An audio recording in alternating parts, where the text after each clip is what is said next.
پرسوں ایک مجلس میں ایک شخص نے اپنا ذاتی قصہ بیان کیا، ہمارے ہی شہر کا وہ شخص ہے۔ 1998 میں اس نے اپنا قصہ بیان کرتے ہوئے کہا کہ 1998 میں انگلینڈ چلا گیا اور میں اسے بچپن سے جانتا ہوں، وہ ایک بہت اچھا ویٹ لفٹر تھا۔ کہتا ہے وہاں 2012 میں مجھے ڈایاگنوز ہوا کہ تیرا جگر کا کینسر ہے۔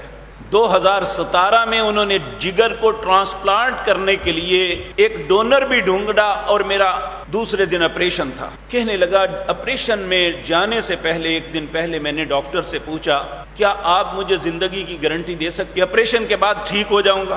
انہوں نے کہا ہم ایک لمحے کی بھی گارنٹی نہیں دے سکتے۔ کہنے لگا پھر میں نے آپریشن نہیں کروانا۔ کہنے لگے وہ سب سیخ پا ہو گئے جو 2012 سے لے کر 2017 تک میرا علاج کر رہے تھے، وہ کہنے لگے تم اپنی موت کا گڑھا خود کھود رہے ہو، تمہارے لیے رستہ بن رہا ہے، تم چھوڑ رہے ہو۔ کہنے لگا اگر آپ مجھے زندگی کی گارنٹی نہیں دیتے تو میں نے نہیں کرنا۔ کہنے لگا میں واپس آ گیا تو مجھے جو میرا ذاتی معالج تھی ایک عورت، اس نے مجھے کہا کہ اب اپنے دن گنو۔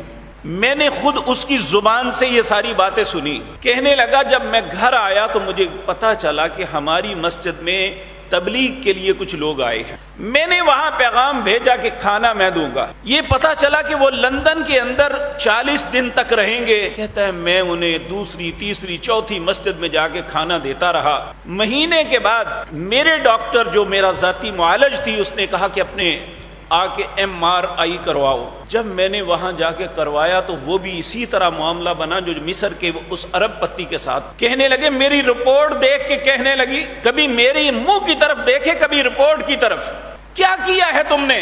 میڈیکل سائنس تسلیم نہیں کرتی کہ جس بیماری میں تیرا جگر سڑ چکا تھا، تیری موت یقینی تھی، اب رپورٹ کہہ رہی ہے تجھے کینسر نہیں ہے۔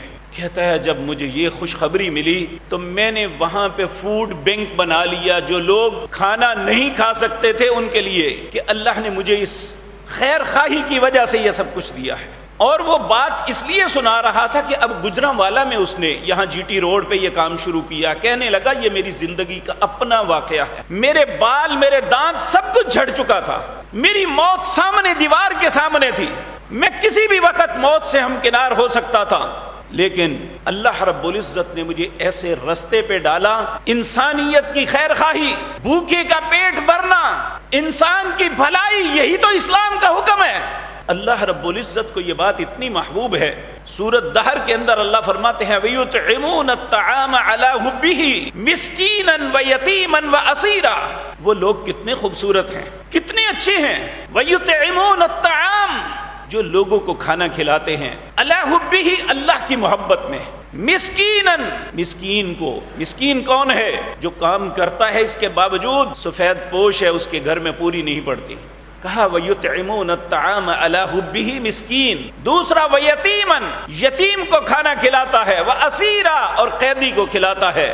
اور پھر کہتا ہے انما نطعمکم لوجہ اللہ، میں تمہیں اللہ کی رضا کے لیے کھلا رہا ہوں۔ انما نطعمکم لوجہ اللہ لا نرید منکم جزاء ولا شکورا، میرا ارادہ قطعاً یہ نہیں ہے کہ میں تم سے کسی بدلے کا تقاضا کرتا ہوں، میں یہ بھی نہیں چاہتا کہ تم میرا شکریہ ادا کرو۔ انما نطعمکم لوجہ اللہ، انسان خیر خواہی کرنا سیکھے تو صحیح۔ جب دوسروں کے ساتھ خیر خواہی کرتے ہیں تو یقین مانیے اللہ اس کے ساتھ خیر خواہی کرتا ہے۔